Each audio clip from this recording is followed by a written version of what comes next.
আসসালামু আলাইকুম প্রিয় ভাইয়া ও আপুরা। এই ভিডিওতে আমরা নবম শ্রেণীর ইসলাম শিক্ষা বইয়ের দ্বিতীয় অধ্যায়ের 65, 66, 71, 72, 87, 89 এবং 94 পৃষ্ঠার কাজের উত্তরগুলো নিয়ে আলোচনা করব। আর আগের ভিডিওতে আমরা 43, 49, 50, 53, 56, 59 এবং 62 পৃষ্ঠার কাজের উত্তরগুলো দেখেছিলাম। ডেসক্রিপশনে প্লেলিস্টের লিঙ্ক দেওয়া আছে, সেখানে ক্লিক করে তোমরা সেগুলো দেখে নিতে পারো। আমাদের আগের ভিডিওটিতে তামিম কমেন্ট করেছে, আপনি খুব ভালো পড়ান, আমি অনেক খুশি। Thank you Tamim. 65 পৃষ্ঠার মধ্যে আমাদের যেই কাজটা দেওয়া আছে সেটা হলো শিক্ষার্থীরা সূরা 3 অনুবাদ নিজ খাতায় লিখে শিক্ষককে দেখাবে। এখানে আমরা উত্তরটা দিয়ে দিয়েছি। প্রথম যে আয়াত সেটার অর্থটা হলো শপথ 3 ও জাইতুনের, এরপর যেটা আছে অতু রিসিনিন, এটার অর্থ হবে এবং সিনাই পর্বতের। এরপর 3 নম্বর হলো হাদাল বালাদিল আমিন, এটা হলো এবং এই নিরাপদ শহরের। এরপর 4 নম্বরটার যেই অর্থ সেটা হলো এইটা। তারপর 5 নম্বরটা হলো এইটা। এরপর 6 নম্বর এইটা। এরপর 7 নম্বরটা হলো এইটা এবং 8 নম্বরের অর্থটা হলো এইটা। এরপর দেখো আমাদেরকে আরও একটা কাজ দেয়া আছে পেজ 66 মধ্যে। সেখানে আমাদেরকে বলছে হলো শিক্ষার্থীরা সূরা আল মাউনের শিক্ষা একটি পোস্টারে লিখে বাড়ি থেকে তৈরি করে আনবে। এই আল মাউনের যে শিক্ষাটা সেটা হলো এই যে এটা: অসহায়দের সাহায্য করা, নামাজ গুরুত্ব সহকারে পড়া, পরকালের উপর বিশ্বাস করা, তারপর কৃপণতা পরিহার করা এবং মানুষের প্রতি দয়ালু হওয়া।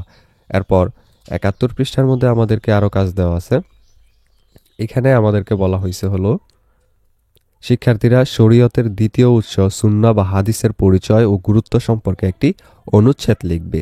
তো এই অনুচ্ছেদটা আমরা এখানে দিয়ে দিচ্ছি, তোমরা একটু ভিডিওটা পজ করে করে দেখে নাও যে সুন্নাহ বা হাদিসের গুরুত্ব এই সম্পর্কে অনুচ্ছেদ হলো এইটুকু। তোমরা একটু ভিডিওটা পজ করে দেখে নাও, না হলে আমরা পড়লে ভিডিওটা অনেক বড় হয়ে যাবে।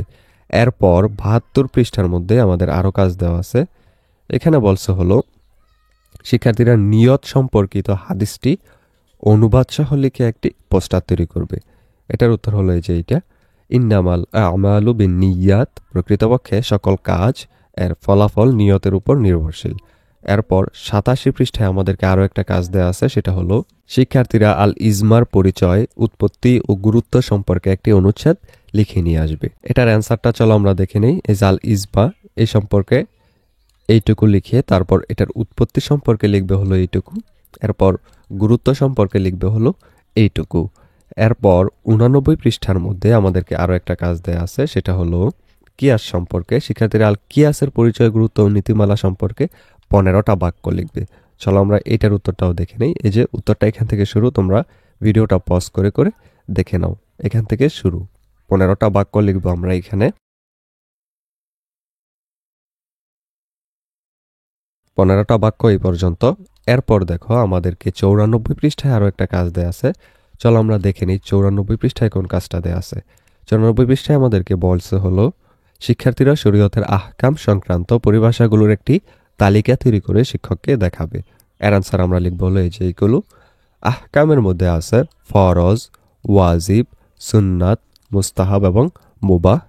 এরপর নিষিদ্ধ যে কাজগুলো আছে সেগুলোর মধ্যে আছে হলো হারাম, মাকরুহ এবং অন্যান্য যেই পরিভাষা আছে সেগুলোর মধ্যে থাকে হলো রুকন, শর্ত, তারপর হলো আজিমত, তারপর হলো রুকসাত।